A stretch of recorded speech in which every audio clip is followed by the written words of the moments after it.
but turn off all my speakers first. Or your Zoom.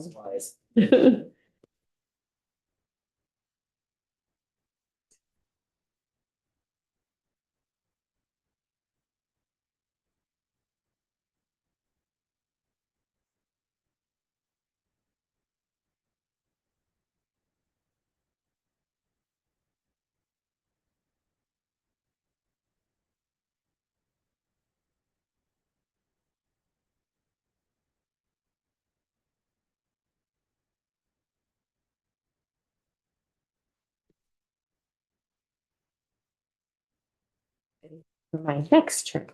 Good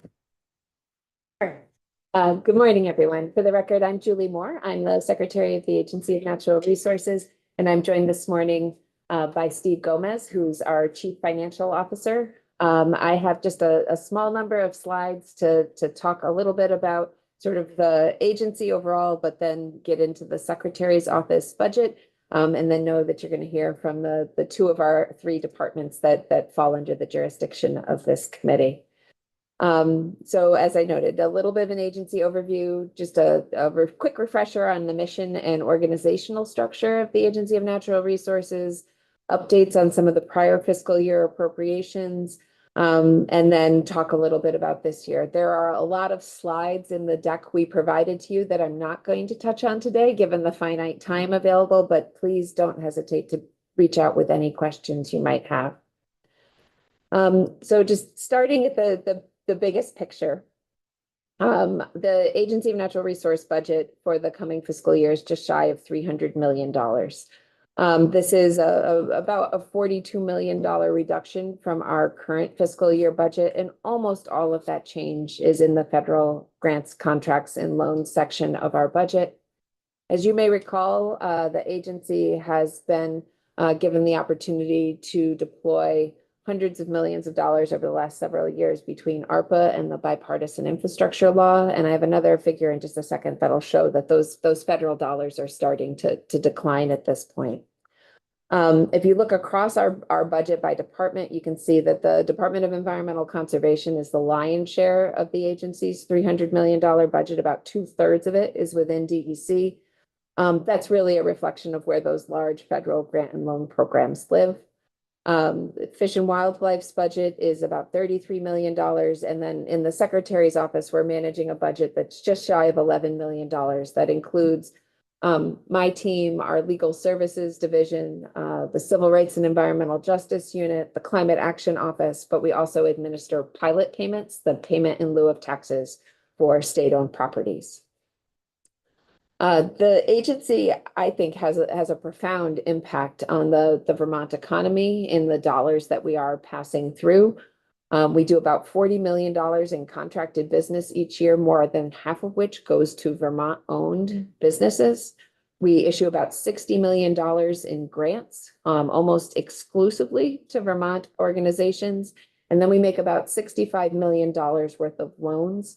The vast majority of those loans are going to municipalities for drinking water and wastewater improvements, but we have other programs through our solid waste side of the house that are also in play. This is the figure that I think shows, starts to get at that dramatic increase in federal funding we've seen since the passage of ARPA in 2021. And then the fact that we've kind of crested and are now coming down the other side. So this stacked graph shows each of our primary funding sources. The bottom segment of this graph is the general fund appropriation to the agency. The olive green section above that is our special funds. So permit fees, fishing and hunting license fees. It also includes gate receipts from parks. Those types of things comprise those special funds. The turquoise block represents the sort of what I would call our base federal funding. So we have a performance partnership grant, for example, with the Environmental Protection Agency. That's reflected in that blue bar. The skinnier olive bar on top of that is interdepartmental transfers. But what I would really draw your attention to is that dark green wedge at the top, which represents the bipartisan infrastructure law funding that the agency has benefited from enormously over the last several years. We hit the peak in FY26, and that will now taper over the next couple of years. but had sought to look for a way to sort of tease that out so it doesn't look like that it's our overall federal funds that have kind of grown and shrunk. It really is what was intended to be time-bound money. In terms of sort of what's new in the FY27 budget, as I noted, we're seeing an overall decrease of about $42 million, but that really is being driven by the bipartisan infrastructure law and where we are in the arc of that work.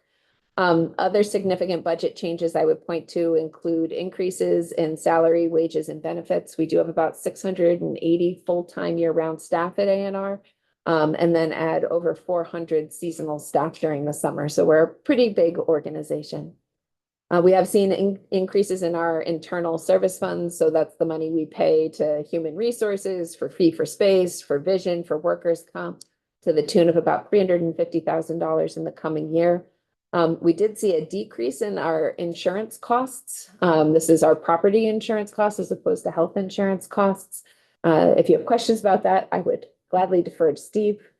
As you may have heard in other aspects of your work, ADS has changed the billing model, the way they charge state agencies, and we've seen a rather significant increase as a result of that billing change.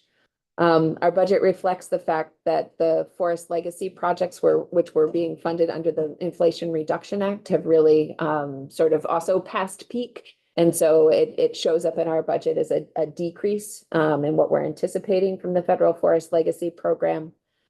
We are recommending or proposing to decrease the draw on our petroleum cleanup fund to maintain solvency. We will continue to do the core work required there, but just recognizing that the gas tax isn't generating the same kind of revenue it used to in that space. And then we've made a couple smaller changes in our air quality division that I'm sure Misty and Neil can speak to when they are in front of you in just a short while. Yeah. So I can pause there with the agency overview before I jump quickly into the Secretary's office if there are questions. Representative Norris, just a very quick thank you, Secretary Moore. Very brief question. What does ADS stand for? The Agency of Digital Services. So it's the IT services for state government. Sure. All right. So moving into an overview of the Secretary's office. So of the 680 full-time year-round staff, 43 of those positions are actually in the Secretary's office, largely in the legal counsel side of things. So we do have a Deputy Secretary, Charles Martin, who's I'm sure a familiar face to many of you. Our Civil Rights and Environmental Justice Unit reports directly to Charles. The rest of our office is organized under 3 senior staff members, Billy Coster, who's our Director of Policy and Planning. So he manages the agency's engagement in Act 250 and Section 248, as well as the work of our Climate Action Office. Catherine Gessing, who is our General Counsel for the agency and supervises the legal services that are in each of the 3 departments, as well as our litigation team. And then Kim Greenwood, who's our Chief Operating Officer. The financial and administrative services team that Steve leads reports to Kim in that space. There were specific questions put to us by the Joint Fiscal Office in terms of things they wanted highlighted in our budget presentations, and one of them was about federal grants. So just a couple of words about the Climate Pollution Reduction Grant Program. So this is a program that's part of the Inflation Reduction Act. Every state that put their hand up received a $3 million non-competitive planning grant award. We are in the middle of that. It'll wind down by June 30th of next year. Whereas the Trump administration has canceled some of the implementation funding that was also part of the Climate Pollution Reduction Grant Program, they have not rescinded these planning grant awards. We have worked hard to sort of build to the federal account first in all instances and hold general fund in reserve out of concern that at any moment they might pull back on this award. But so far, so good. DEC actually pulled this grant down for us in part because they have that standing relationship with EPA. And so it made it administratively much simpler. But our climate office is the team that is administering these awards. We were able to take great advantage of this money in the update to the Vermont Climate Action Plan that was adopted by the Climate Council this past July. We're also using it to make some improvements to our greenhouse gas inventory, as well as do additional outreach around climate and climate needs. To date, we've expended just about half of that $3 million, and the bulk of what remains is encumbered. It just hasn't fully gone out the door. And we do have a complete plan for the balance in that account. There was also questions regarding some of the prior year appropriations. In this instance, we did receive $300,000 in FY24 to support the Climate Superfund bill. As you may recall, we had worked in partnership with the Treasurer's Office last session and submitted a feasibility study around that work, indicating the need for additional resources that were not provided. We've been sitting tight on this appropriation so that we have some capacity to bring to bear once the Treasurer's Office completes their work. But this is still a really challenging space for us, particularly given the amount of ongoing litigation facing the agency. And while the Attorney General's office remains in the lead in defending the Climate Superfund, we are obviously their technical experts. And without resources or capacity, this is placing strain on our Office of General Counsel. I think you'll see from each of us this sort of chart just as a way to look at the relative scale of the different pieces of our budget. So legal services is the largest chunk of both the 43 staff positions and the budget within the Secretary's office. It's almost identical to the amount we spend each year on pilot payments out to towns. Our finance and administrative services team has a budget of about 1.8 million. Our climate action office has a budget of about 1.3 million. The Secretary's office is really just 3 of us, and a small operating budget is shown in this chart. And then you can see where the Office of Policy and Planning sits, as well as our Civil Rights and Environmental Justice Unit. And then we did include in here the budget development form. Personally, I don't find this thing particularly useful. I know it's important to the appropriations committees, the Joint Fiscal Office, and frankly, our Department of Finance and Management, but it can be really hard to see what's going on in there because it's just ups and downs without context. And so particularly in a line where you may have some ups and some downs, things get lost in the shuffle, but it is in that packet, and would welcome your questions on that in that space. And then also just included in our slide deck are links to a number of other reports that JFO had flagged as potentially having interest for the committee. And I'll stop there, but as I say, we're happy to answer questions you may have now, but also go into any areas in more detail.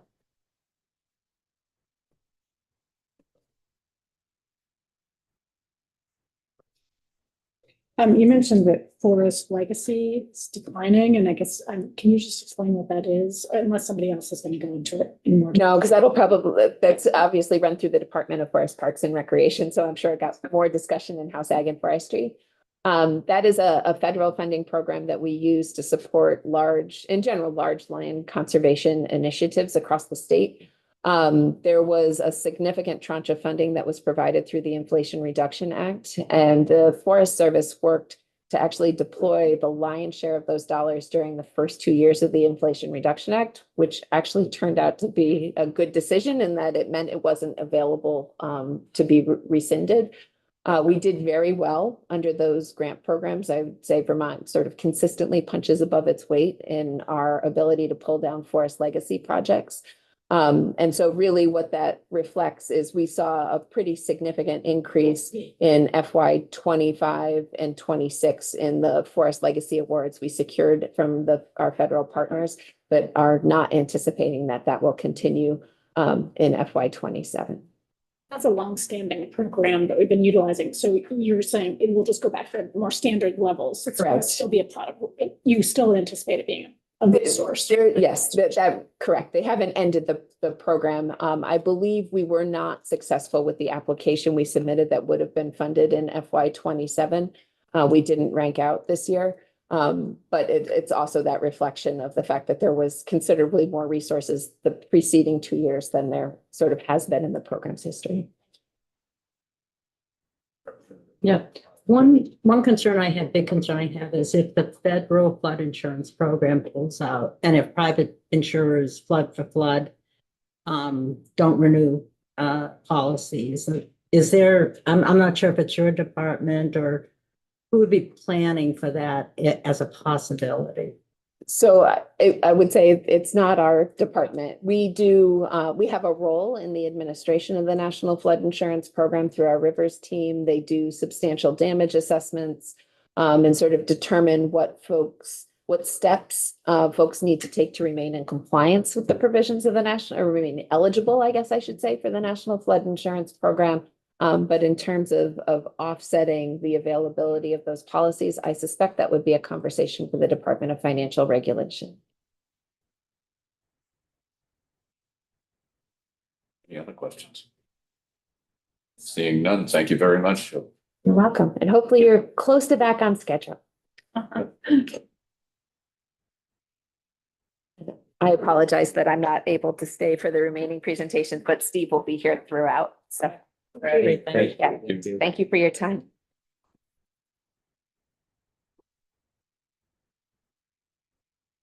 Thanks, Steve. How's everybody doing today? Good. Good morning. I set up. Nice to meet you. Ms. Deason Scally, Commissioner, Department of Environmental Conservation. I'm gonna get myself plugged in so that Peter doesn't die. Representative Boyd is not here today, so if you need to use that desk for your Oh, just for all of my stuff, right? But I can also put it down. Mr. Chair, do you think I might use Representative Hoyt's chair as opposed to this metal one? Yeah. I've got a back issue that would be really Yeah, helpful. absolutely. I know Thank you, it's sir. fantastic. Commissioner. On the back. Oh, no. Take it with you. And stuff here. Well, again, good morning. For the record, again, Ms. Deason Scally, Commissioner, Department of Environmental Conservation. I'm also joined by Deputy Commissioner Cameron, and I believe on the screen I have Tracy LaFrance, who is our Financial Director with our Administration and Innovation Division. She's also here to assist with any questions that may come up. I think Tracy's going to drive today the presentation and is going to put that up on the screen. Are you not seeing? Oh, okay.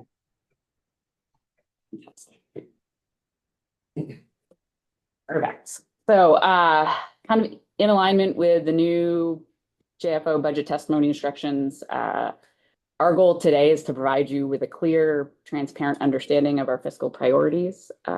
Given the depth of our department, I am not going to cover all 51 slides that I have. You all have the deck. We instead will really try to focus on what we see as the most significant budget drivers, including the tapering of the federal infrastructure funds, and just our ongoing efforts to protect Vermont's public health and natural resources. So while you have the full deck, there will be only certain slides that we will be going over, but please feel free to jump in and ask questions. We can respond in writing or come back and have further conversations if needed. We have structured the presentation again to really highlight our mission and department structure, department budget overview, what is new with our budget, key budget changes, federal funds, which is a big one, as Secretary Moore said, as the federal funding starts to taper down, just to give that high level, we went from a budget, I think at peak last year of about 245 million to this year about 204 million. Prior to this influx of federal funding, our budget was 117 million. So in state fiscal year 23, just to kind of give some perspective of where we've come from in the last few years. We're going to discuss prior fiscal year appropriation updates. And then at the very end, there will be reports and other information that is available at the end of the deck that if we can get to, that's great. If not, we can always come back and answer those questions. All right, so just to kind of bring back department mission, preserve, enhance, restore, conserve Vermont's natural resources, and protect human health for the benefit of this and future generations. This is very important this is what I remind our team all the time. We have about 351, I say, slotted positions for DEC. At this time, I believe we have about 30 vacancies. So that number is, down around 320 mark in terms of filled positions.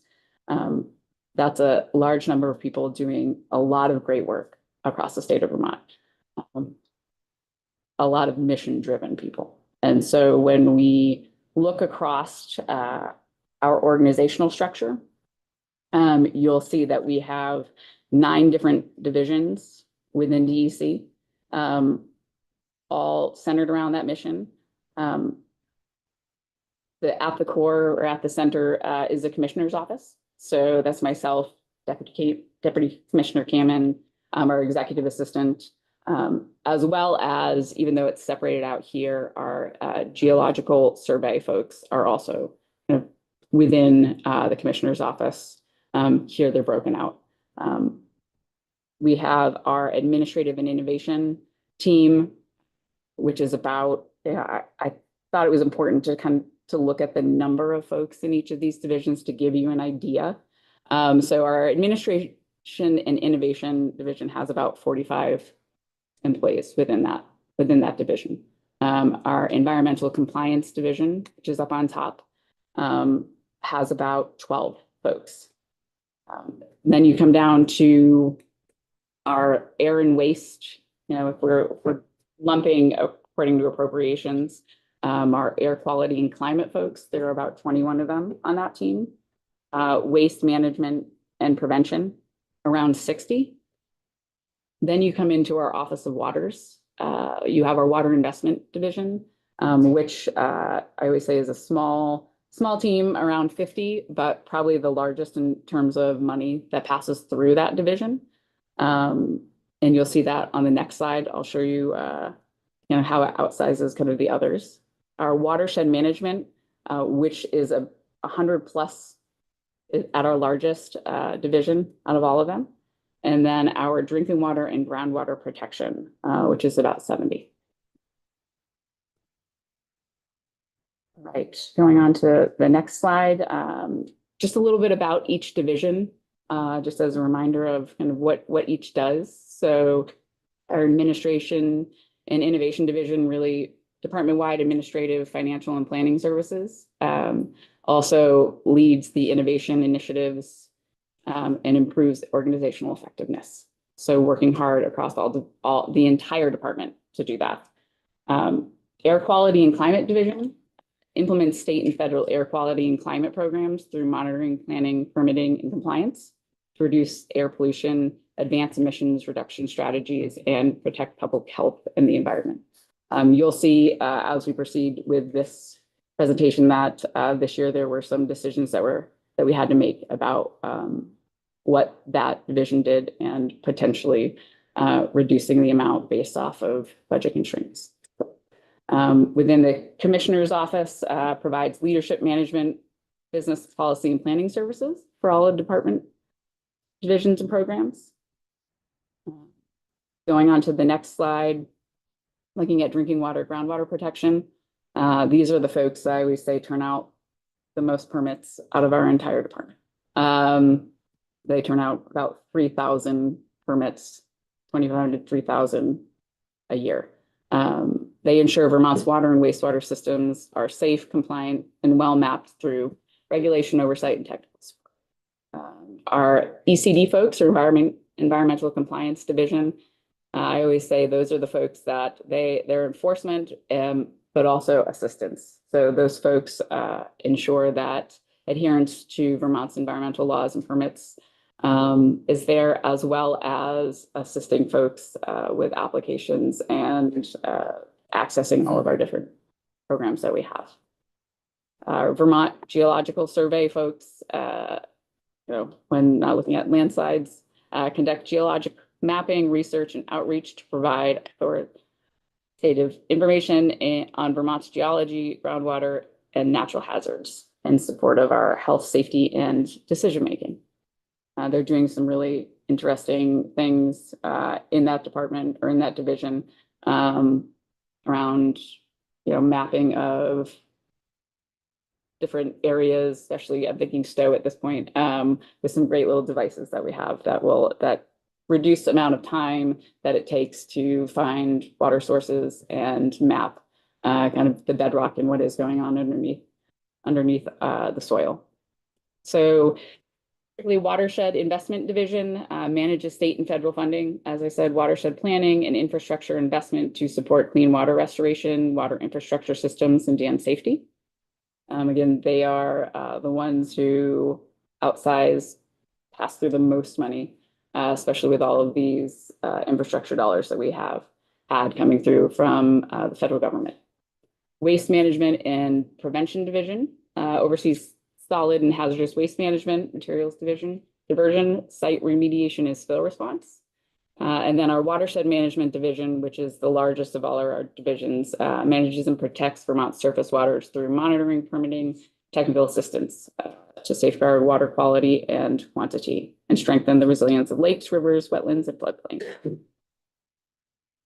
All right, so down to the slide that everybody is, this is our budget overview by program divisions. So as set up above, thinking about appropriations, we've set this apart. Up on the top, you will see a breakout of the salary and benefits, operating expenses, grants, contracts, and loans by division. So the top table and then the bottom table represents the media programs and air and waste appropriations, and Office of Water appropriations are on the bottom. You can see that our Water Investment Division is very much dominated, if you look at that, by pass-through. Also a high percentage of pass-through in Drinking Water, Groundwater Protection Division currently. Our Water Investment Division do the bulk of the managing of the federal and state funds. Thinking ARPA, EIL, IIJA money. They do this through issuance of low interest loans through our state revolving loan fund, grants, etc. I will say, in looking at this table, some of the things that also will pop out: high percentage of, in the commissioner's office, high percentage operating due to an internal services funds budgeted in the commissioner's office, which are things such as legal costs and HR. Our lease for National Life, like those are all pieces that are reflected through the commissioner's office piece of our budget. Interdepartmental transfer, which is shown on another slide as well. Also, you'll see, even though that reflects legal services and other fees that are charged across departments. I'm going to stop here and ask if you have questions based upon this slide. This slide is also, thinking about looking at the numbers, thinking about the pass-throughs. Do you have questions on any of those items there at this moment? Yes, you might have said this already, but are you anticipating any loss of federal funding? I mean, are you hearing, or we haven't heard anything. So right now, the federal funding stands as it. Yes. So unless I'll let Deputy Commissioner Cameron, I haven't heard that there has been any. We will talk a little bit about some pullback of federal funds from the NRCS side in a couple of different slides, but for the most part, what we have been slotted is still there. for BIL in this year. I believe next year is the last year. And what I will say about infrastructure funds is across the aisle, those are funds that no matter what color you come from, they are important and continue to move out the door. I don't know if Great, Deputy thank you. Commissioner, you have anything Yeah, else? let me on add a federal? little extra color for that. So, Neil Cameron, Deputy Commissioner, DEC, nice to see you all again.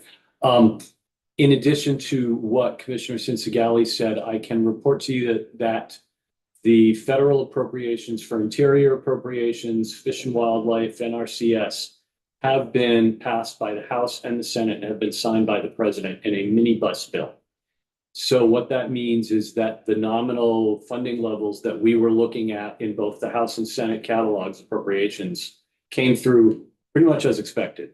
So we're seeing pretty much level funding for our federal appropriations and even a tiny little bit of plus up in some of the water funding for the Lake Champlain Basin program. So that's congressional intent, and that's been signed by the president. And now it's, of course, up to OMB and EPA and the agencies to move those dollars.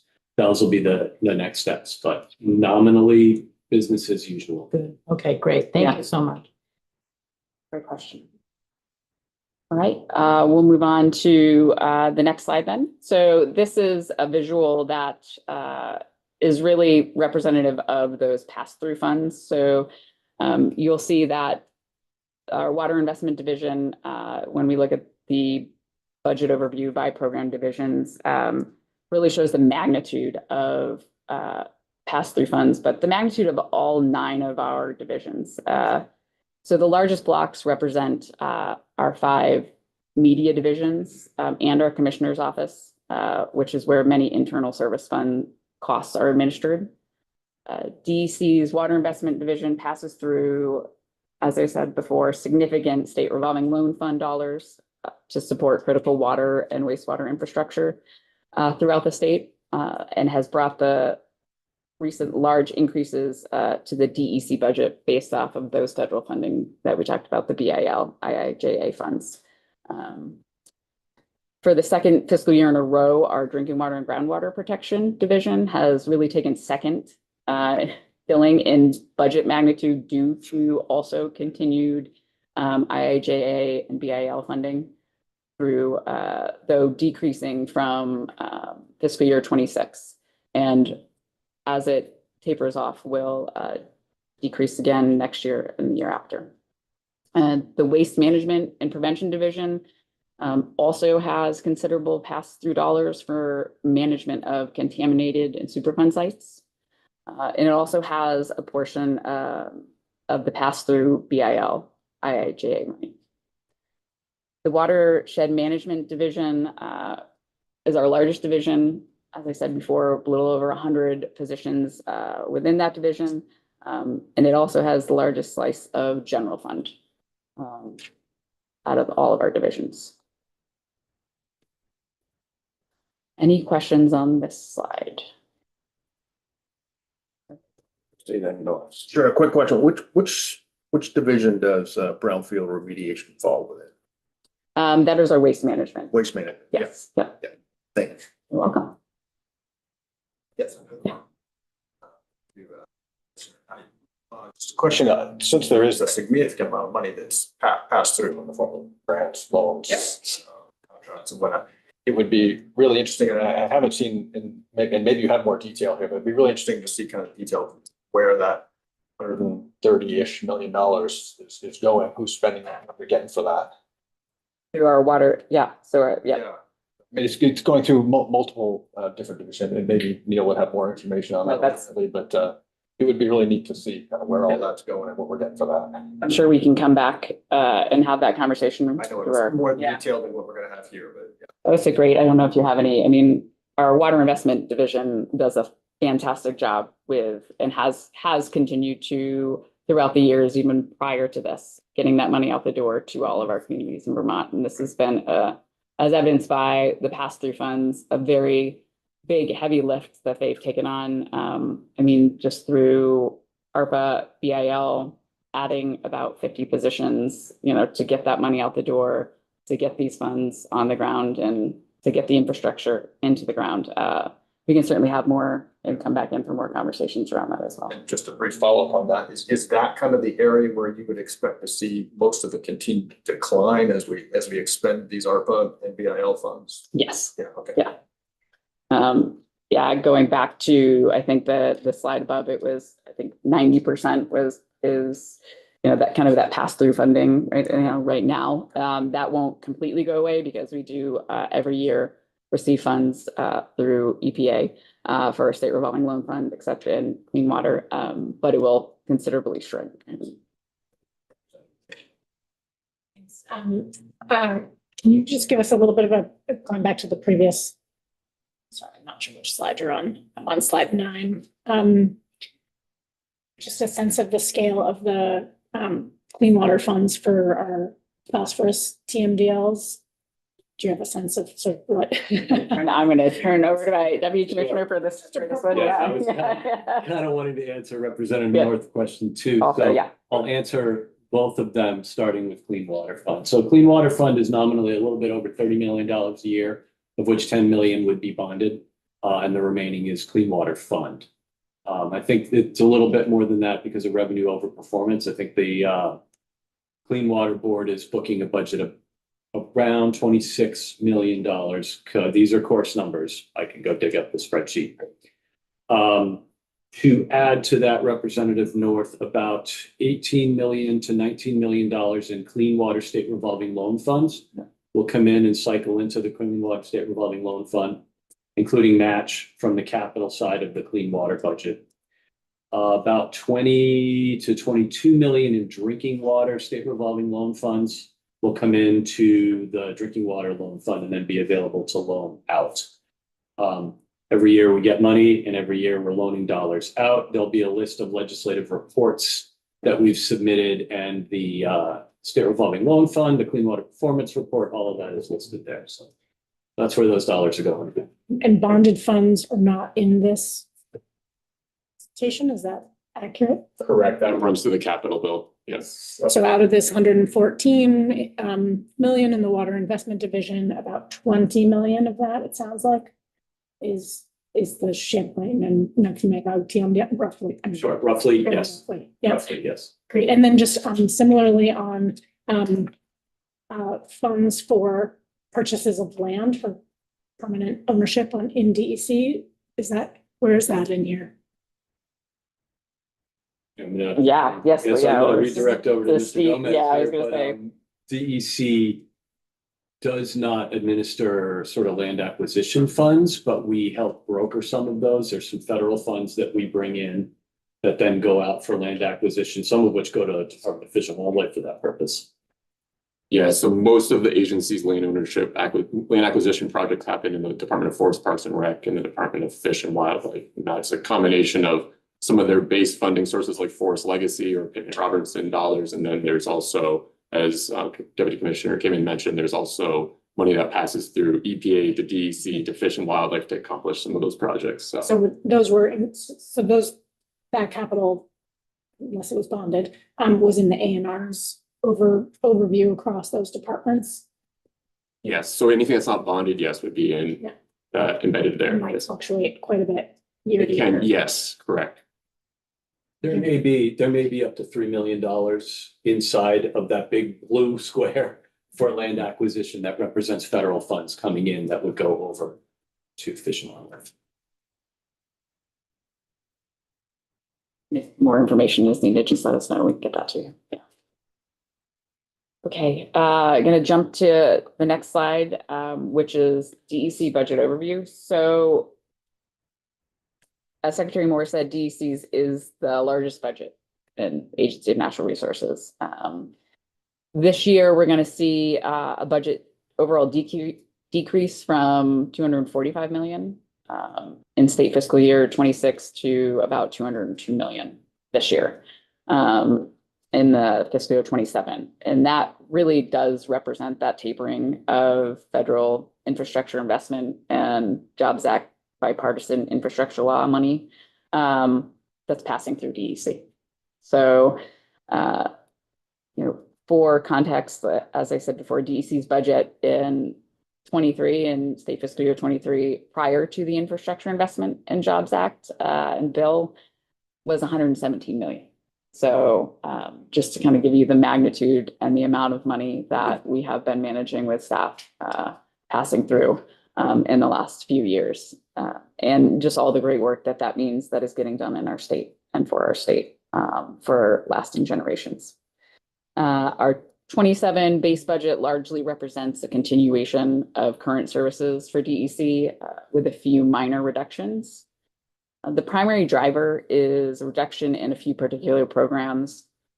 Again, via the BIL money issued through grants and loans in 26 and not continuing into 27. So the money that has already gone out the door that will be touched on in the next few slides. Also, personal services category at this level includes contractual budgets, which can vary significantly from year to year. So some one-time decreases represented here, offsetting the salary and benefit increases.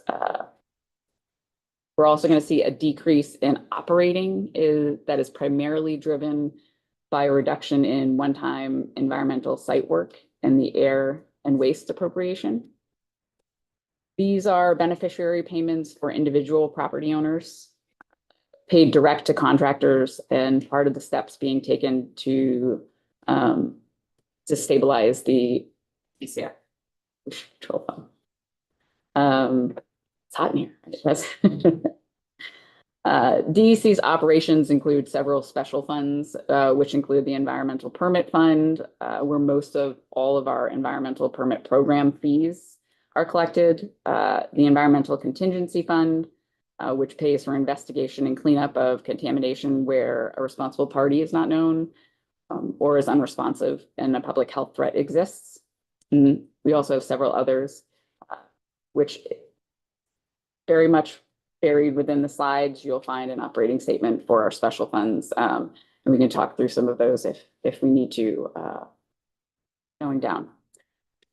This budget also includes 6% general fund increase, which we were able to absorb that the staff and administration cost pressures for fiscal year 27 using some of our available federal and special fund balances for the increased salary, benefit, and internal service costs.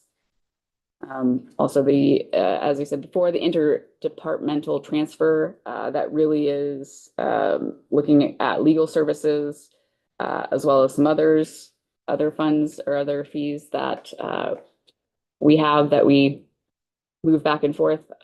It's important to note that DEC is very much supported by our legal services team. And we have 6 fantastic general counsels in DEC, and that's part of what that line represents. Yes.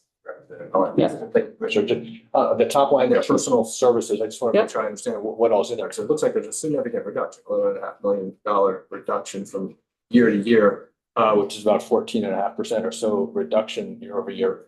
And then back in the A&R slides, the overall, it looks like if you just focus on salaries and benefits, it looked like the increase is about 6.5%, which, benefits and salaries, things are getting more expensive, I understand.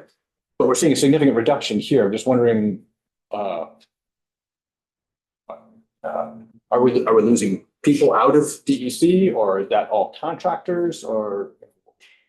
I'm gonna, I know that we do have contracts that go, I'm gonna turn it over to Steve. Go for it. I might not say this, but for the record, Steve Gomez, CFO A&R.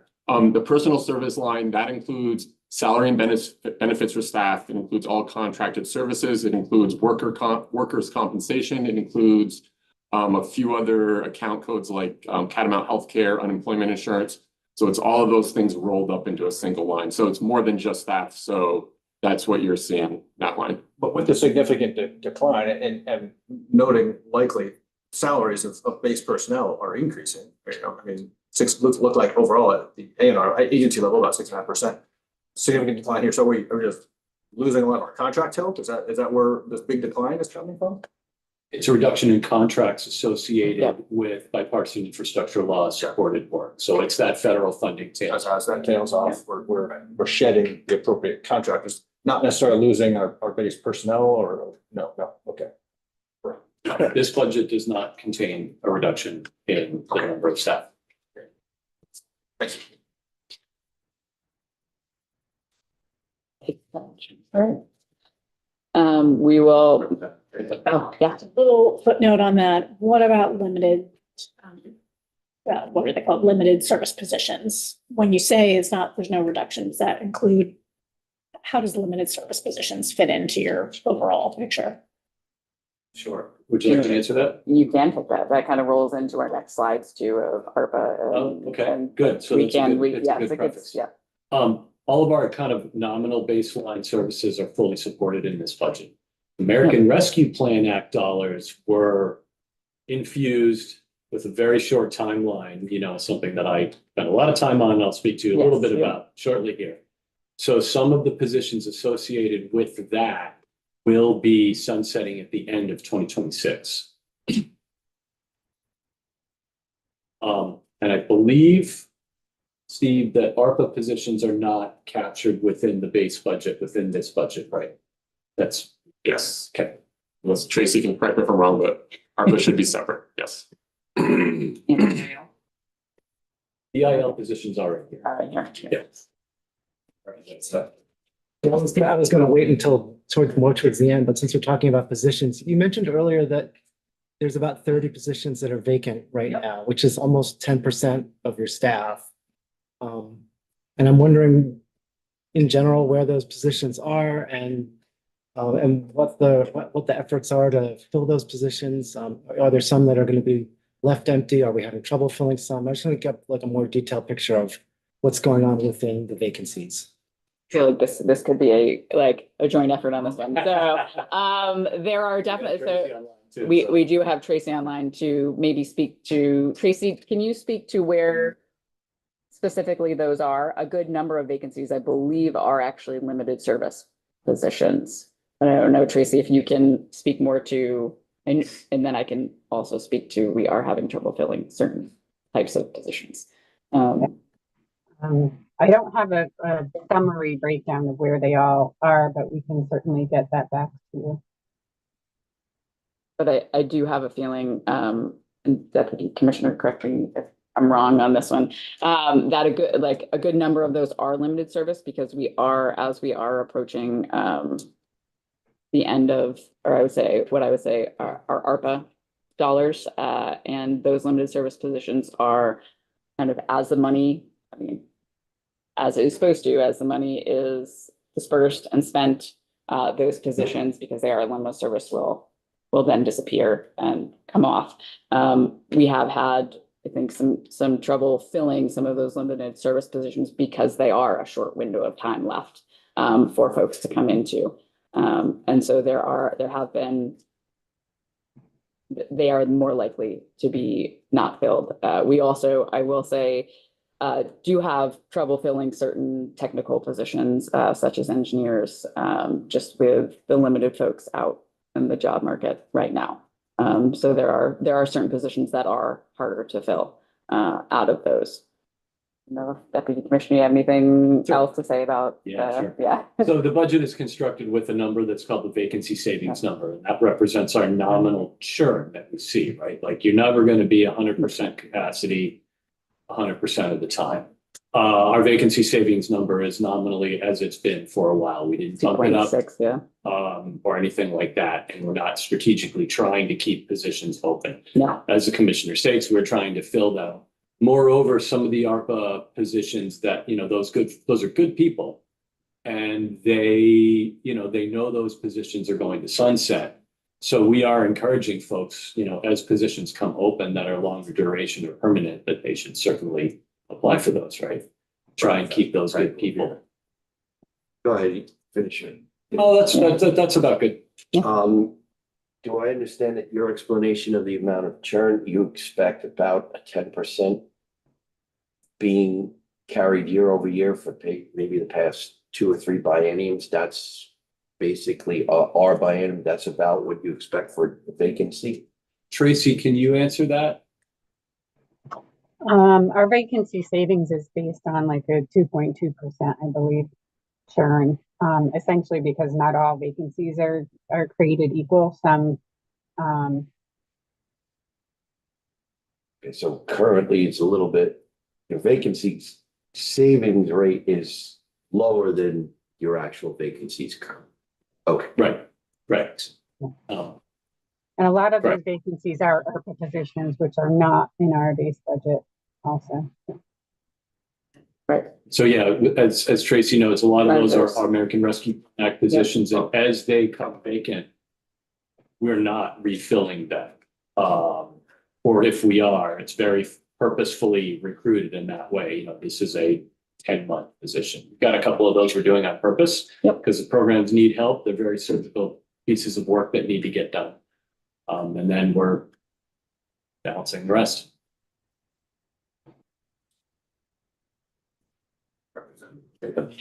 While we're on this topic, I've heard anecdotally that some departments have really lost, in some cases, maybe a significant number of staff due to the return to work policy. And I guess I'm just curious, within DEC, have you lost staff and have additional open positions because of that? Sure. Yes, I would say we have lost staff.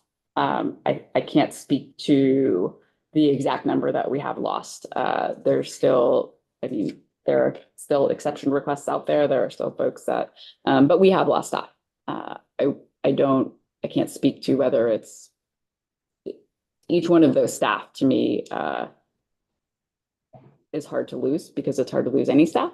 At the same time, we have been refilling positions as they come available, and have also gained some great employees as well. So yes, so we have lost. So, and if more information is needed on that, we can get back to that.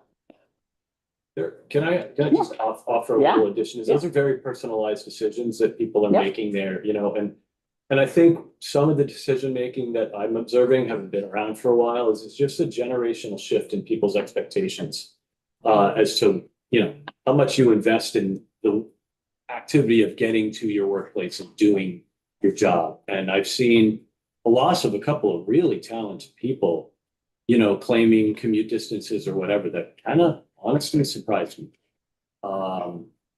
Come to find out, there was a better deal over there, and I saw that person's name pop up at, for example, Stone Environment, you know, pay better, so be that. But it's we haven't seen the mass exodus that people have been, you know, projecting. And we are, even though it's tough to refill certain positions, other positions, permanent positions in the analyst series, we're seeing a lot of applicants.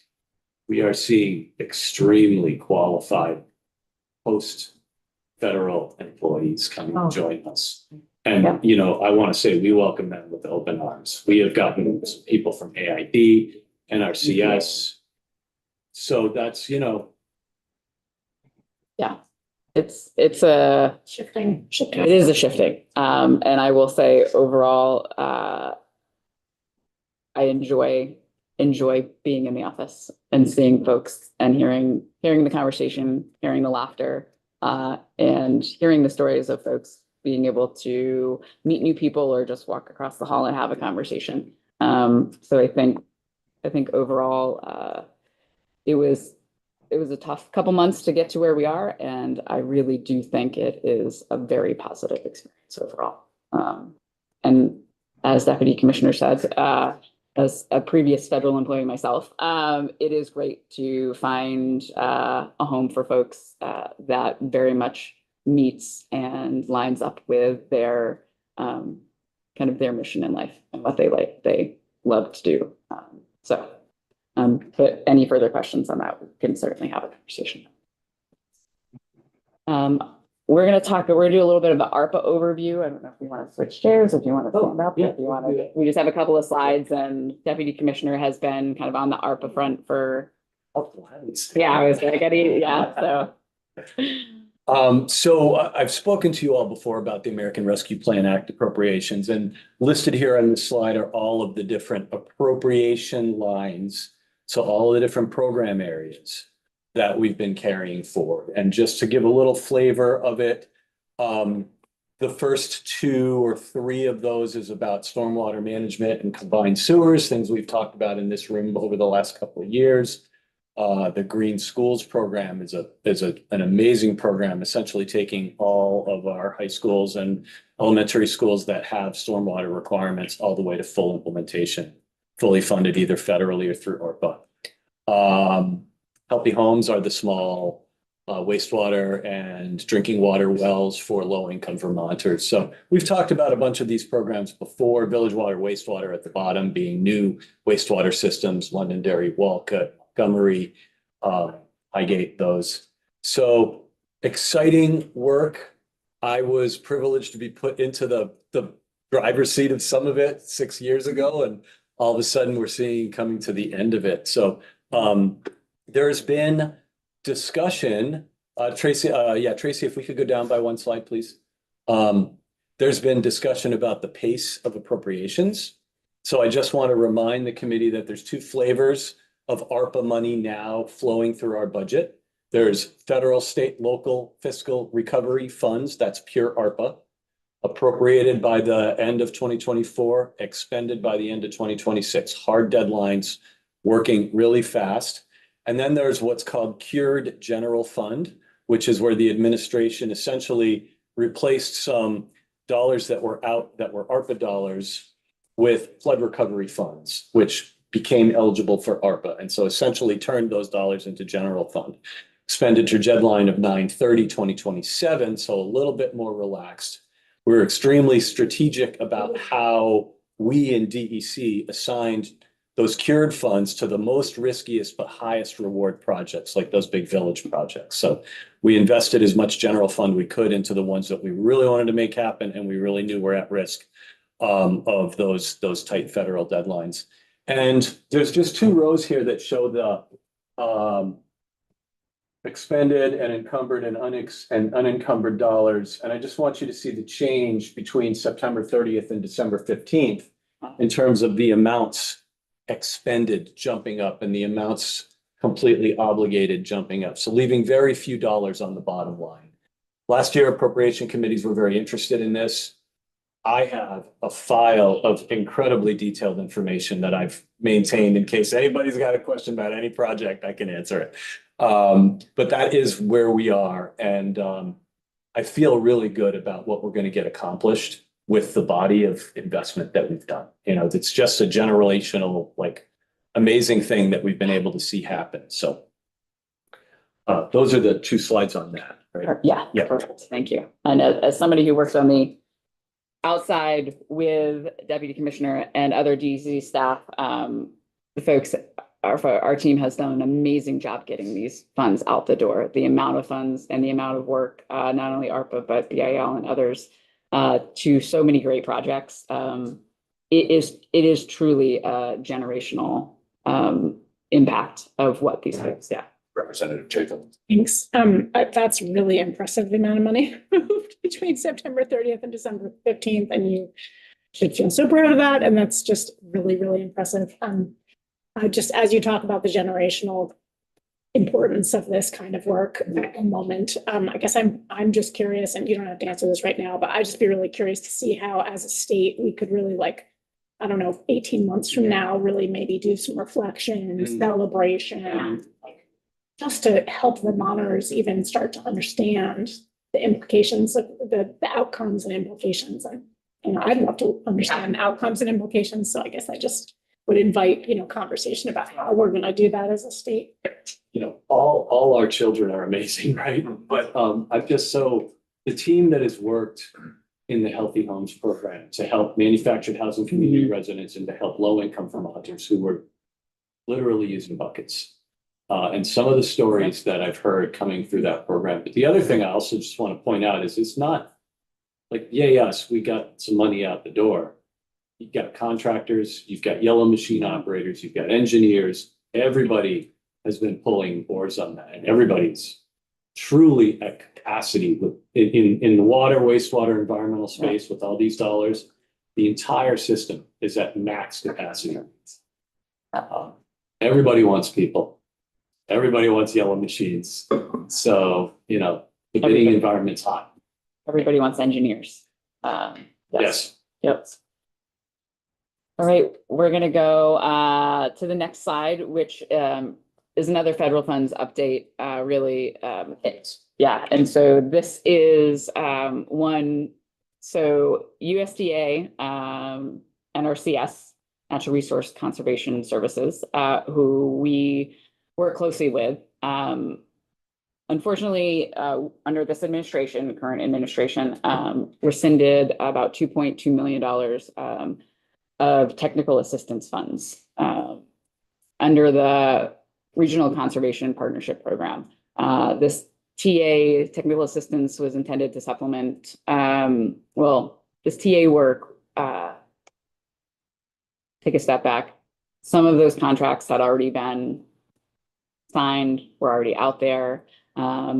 This administration came in and said, I'm going to take not only the technical assistance funds, I'm going to take the 8.1 total of financial assistance to actually complete these projects. So the project was intended, the RCPP was intended to address water quality, soil health, and forestry and habitats by targeting small farmers and forest landowners with limited access to conservation funding to reduce nutrient impacts, strengthen soil health and food and flood resilience, and also enhance resilient terrestrial and in-stream habitats. Just to give you an idea of the types of projects that this money was going to be used for. So again, the 2.2 million that they rescinded was largely obligated to third-party contractors as of September 30th, 2025.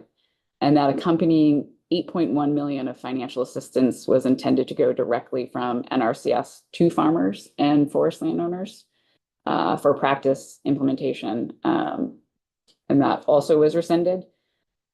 While it was rescinded, we chose to, DEC chose to pursue an appeal to USDA National Appeals Division, and last week or the week prior had a pre-hearing conference with the administrative judge. So we are in that process of saying we had money obligated, we have projects lined up, we have a pipeline of projects. You should not have taken that money. And we will see where it goes, but we are all confident that we are doing the most that we can to say, no, you didn't have the right to do that legally. And we are asking the appeals division to take up the case and to hear it. So we can update as needed on how that goes. Going on to the next slide, just some key budget changes. And I'm just going to be cognizant of time also. I'm going to try to get through as much as I can. So again, bipartisan infrastructure law funds coming to the department for state fiscal year 26. Most of the decrease is comprised of those grants to communities under the water infrastructure improvements for the Nation program, as well as lead service line replacement loans, which is under a supplemental drinking water bill grant. So that's where you're going to see some of that decrease come from. General trajectory of those federal funding, just to understand how we will see the decrease kind of hit us as a state. So in fiscal year 23-24, state fiscal year, we had an increase of 32 million from BIL funds when they first came on the scene. For 24 and 25, we saw a $45.4 million increase. For state fiscal year 25 and 26, we saw a $41.6 million increase. For state fiscal year 27, the final state fiscal year in which we expect to receive new bill funding. And so I believe we're expected, I don't know if Steve or Neil, about the same amount of money. It's a substantial amount of money and a number of years. Just one Yeah. piece on that, because it's a large block of money, so just to put it on the table.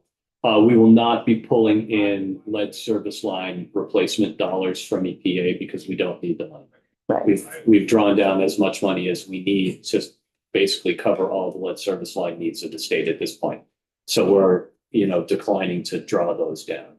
They're match-free dollars, but there's no reason to draw them down if we can't use them for the purpose. So leave them for other states that have more acute problems. For contracts, for one-time costs, for contracts, our department has a lot of one-time projects, and there's always a great deal of fluctuation kind of from year to year. We've noted that in previous slides. So sometimes these contracts are swapped for grants and vice versa. We saw a significant reduction, as Deputy Commissioner stated, from 26 to 27, largely IIJA and bill related in that line item. So $4.5 million reduction in Commerce Street groundwater remediation, $3 million reduction in PCB testing and indoor air sampling. Kind of these are contracts. 1.8 million reduction in kind of our historic preservation work for Eli Pike. So those are just some examples of those one-time cost reductions that you'll see. We also saw a significant decrease in environmental site work funded by the Petroleum Cleanup Fund. As previously mentioned, these are beneficiary payments for individual property owners paid directly to contractors, and part of the steps being taken kind of to stabilize that fund as well. Yeah. Are PFAS funds at all included in this? I mean, I noticed they were ending. I think they're ending, but I didn't know if that involved your agency or not. Yes, we have not necessarily in this realm, but is there a specific? Just I was wondering if it was ending because the federal funds were being withdrawn, or if any of that was federal funding for the schools. Oh, the PCB. PCB, I'm sorry. PCB, Oh, sorry. Yes, no, that's okay. So that conversation is actively happening underneath, I would say, this roof right now in terms of the PCB work. There was no amount of money right now budgeted for fiscal year 27. And so the work and we'll talk about it in a couple of slides there, the funding that we had been given is spent, really, in essence. It's already committed to certain schools. So there are some conversations happening about how to move forward, understanding that doesn't mean that everything is solved and everything is cleaned up. But right now at this time, there's no more funding in the budget to do that. So there's no requirement now on schools to have the inspection, and if there's a problem, are schools do you know if schools are responsible, or is it just on hold right now? I'm going to take a step back and say that Deputy Commissioner, I would rather have our Matt Chapman, who is our division director, come in and speak to, I think it's a great conversation and great questions. I'm going to leave it to the technical experts because I know and there's been some conversations around potential solutions to or proposals to meet that next need. So I would say It's a hot topic over in House Ed. yeah, so it very much is. So again, Division Director Matt Chapman, I'm sure if you would like to have more conversations. Okay, great, thank you. Yeah. No, great questions. I wasn't Ed, so I just switched to environment. Thank you. Neil, you mentioned the lead service line replacement going on. Is that for the next year, the 27 budget? Because my community has inventory there as much as they can. They're lead goosenecks and have a program to replace them. So when you say that community trying to achieve compliance, is there money still available to replace? Okay. Yes. So we're absolutely. just talking about next year. Yeah. These were, the lead service line awards were coming into the state revolving loan funds, for drinking water side, to the tune of $28.2 million a year. Like, that's a lot of money. So we took the first year, we took the second year, third year, And during the first 2 years, we started through the drinking water program, the inventory process to see what we had out there, right? And your community was certainly one of them. And coming into the third year, start to think about, do we need to draw these dollars down or not? So to keep a tight eye on what the inventories are telling us. For year 4 and year 5, we just don't need it. So the dollars remain in the drinking water state revolving loan fund, 49% subsidy. So. Thanks. All right, we will move on to kind of our next slide, which are budget key changes. So kind of ongoing and other operational costs, salary and benefits, we saw increased total 2.8 million kind of across all base funding sources. Another operating pressure included the net increase that we saw in the Agency of Digital Services, which Secretary Moore spoke to earlier. Their level agreement and core enterprise services cost under the new billing model implemented, we saw a 353,000 net increase and ADS service level agreement costs. We also saw $600,000 reduction in our underground storage tank loans to offset significant increases in expenses in the petroleum cleanup funds. Although the PCF revenues funded by the gas tax have kind of remained relatively stable to date, the PCF is solvent in the near term. The purchasing power of the penny per gallon, as we know, kind of has eroded considerably as the cost of cleanup materials, equipment, and labor has continued to increase. And then I had spoken earlier that we did have a $18,000 reduction kind of in our air monitoring pass-through. So our air quality and climate division is experiencing rising annual staffing and administrative costs. That's not unheard of, which are placing strain on kind of the availability of special fund balances. So to help address some of these budget pressures, DEC proposes to discontinue funding for several pass-through agreements. So some of those are the CAMNet, which provides real-time visibility monitoring Burlington, which is about 5,000. The UVM's Mercury monitoring program in Underhill, 13,000. And then the funding for Drive Electric Vermont, 5,000, about $5,000 contract, which supports Vermonters in adopting electric vehicles. That's actually going to transition to our Climate Action Office for ANR. So those are some of the key budget changes being proposed.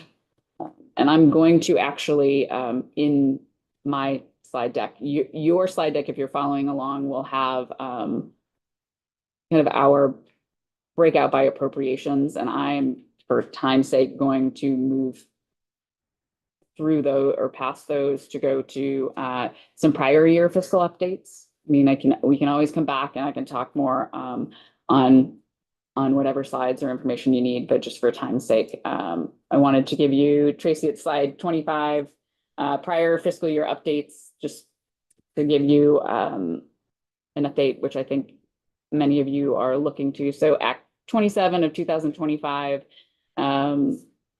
appropriations for the support of government, one-time appropriations for the CAFO program, Concentrated Animal Feeding Operation Database Project, and contractor support. So this is well underway. We actually have a CAFO meeting this afternoon with stakeholders. So we will continue to encumber these funds and this process being led by ANR, but with the Agency of Ag is continuing. And our report that was due February 15th. I think we are asking for a little bit more time, but those meetings and that stakeholder process has been going really well. So I look forward to continuing to be a part of that and continuing to support staff and moving that forward. Again, also part of that, we have 2 new hires as part of that CAFO, and I know the program manager, Abby Pashek, has been in and discussed how staffing up and stakeholder process and creating rules is moving forward. And to me, it's a great process with a lot of great momentum moving forward. So The next prior fiscal year update that I'm gonna Act 113 of 2024, which is one-time appropriation for the Flood Safety Act. You know, I know that you've had some of our fantastic staff in here to talk about the Flood Safety Act and where we are and where we're moving to. So kind of the status is that the Rivers program is in the process of contracting to support education outreach and coordination for the study program, National Flood Insurance Program Study Group. To create the infill maps, update the river corridor base map and DEC mapping procedures, and can conduct the training funds to be obligated by fiscal year 26 end. So I know that you all have had conversations around that. I don't know if there's any more questions related to where we are with that.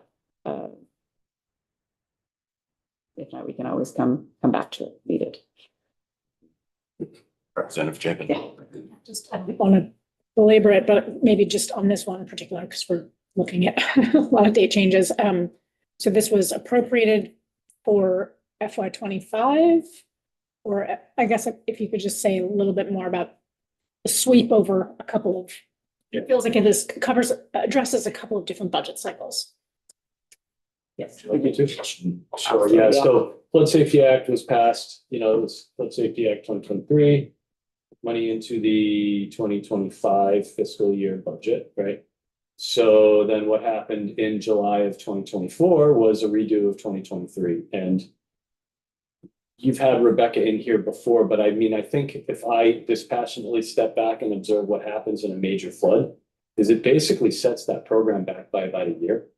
And it's not just the immediate response, it's also helping municipalities, substantial damage determinations, document everything so that they can maximize the reimbursement from FEMA. And that's like super important. And that is what took priority.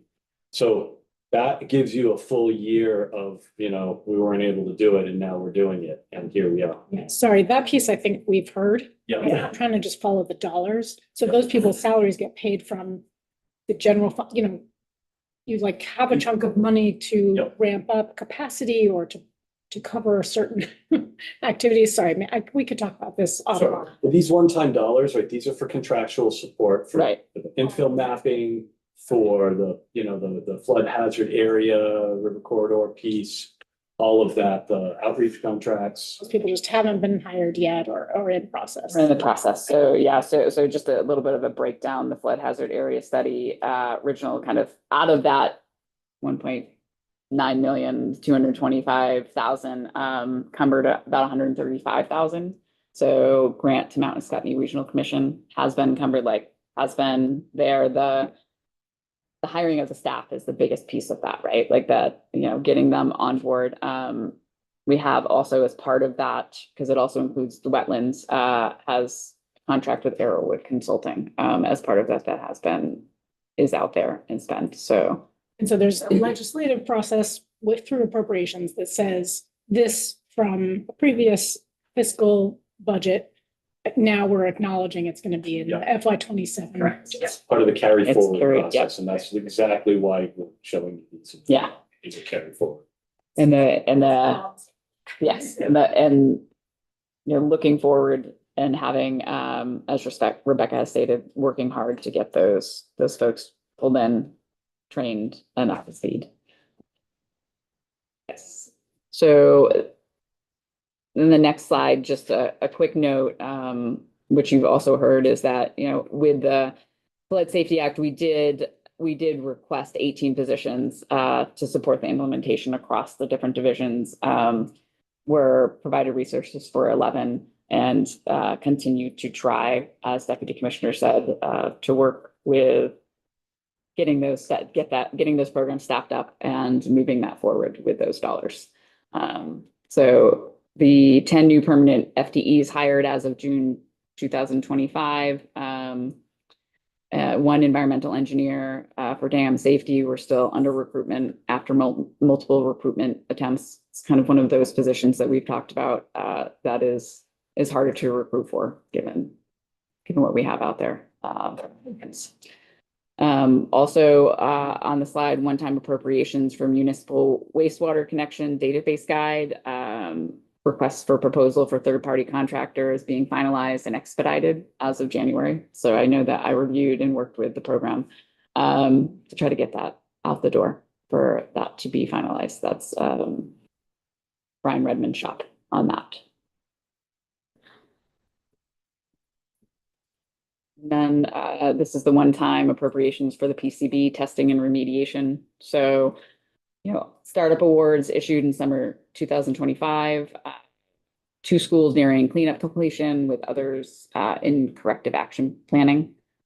So over the next 30 days, we're going to approve for summer work at Twin Valley Elementary, as well as North Country Union, Hartford, and Green Mountain Union. And there will be $4.5 million to implement the plan at Green Mountain Union. So that is really money well spent. And we'll see what the future holds for that. Knowing where we are with time, I don't know what's next. That's the last one. I have just a logistics question here. So Yeah. I'm on the subcommittee helping put together our budget letter Yeah. here for appropriation. Just so I understand when you say prior year fiscal updates, some of these things seem like they were carried forward. They're gonna show up in the 27th, but other things you talked about having used the money, completed it. Well, these are all, so carry forward, they're still carrying forward balances. So even though there All are of the things in like these But all of the things in the prior fiscal year updates charts, all of those are. correct me if I'm wrong with Carry that, Steve, forward right? balances? Like, they're all carry forward balance, or yes. like- Yeah, they should be part of Department of Finance and Yeah. Management's carry forward report. So. Yeah. Okay. So, I just want to make sure I understand. so what that means is that these dollars are being attached to all these projects and they become encumbered. But if you do what's called a vision report, right, and the appropriations They say, still like, pop this is their thing. You won't see those dollars as expended yet. And since they're not expended during that fiscal year, the authority to request their carry forward. So that's what that is. So the numbers in the appropriation column on these charts, not entirely carry forward balance, or was that the total appropriation that was given at the beginning, some of it's spent and some of it's carried forward? I guess that's what I'm trying to understand.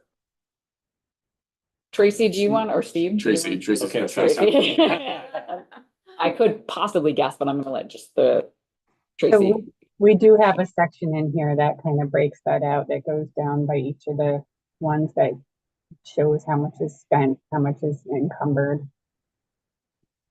In a separate set of slides called carry forward. Okay. They're in this deck. Yes. They're just down at the bottom. I mean, many, many tables. You'll see each appropriating line. Gotcha. Yeah. Thank you. Yeah, and yes, and feel free to take a look at those, and there are a number of carry forward funds that are there that we can walk through. Thank you very much. Being mindful of time, I can either continue to keep going, or I can answer questions based off of what you have. Can always come back and answer the questions. Expecting our next presenter 5 minutes ago. So I guess we'll have to cut this one off. If we have questions, we'll ask you to come back. Yeah, and I would say looking at the remaining slides, I will. Tracy, can you just go to there is the special fund operating statement that we put in here. And please feel free if there are questions on any of the remaining slides. This special fund operating statement just gives you an idea of the different funds that we have, and we can always provide more information on any of those funds that you would like. Same with any other questions that you have, but it was asked for, and we're putting it in here, as well as the carry forward funds, Representative North, that you were talking about. A little more detailed description goes into those. And I would say we have also our reports, as well as our budget forms attached to this. There's also some performance reporting that you can take a look at. And if you have more questions, we can certainly come in and talk more about as well. But I feel like we got through the big changes or the main changes, and hopefully answered all of your questions, and appreciate your time today. We appreciate yours. Thank you. Thank you so much. Very nice to meet everybody. Yeah, thank you for all you Thank you. do. You as well.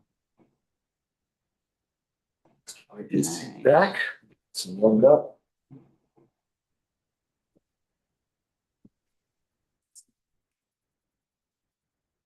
Sensitive north. I would listen in terms of that. It's figuring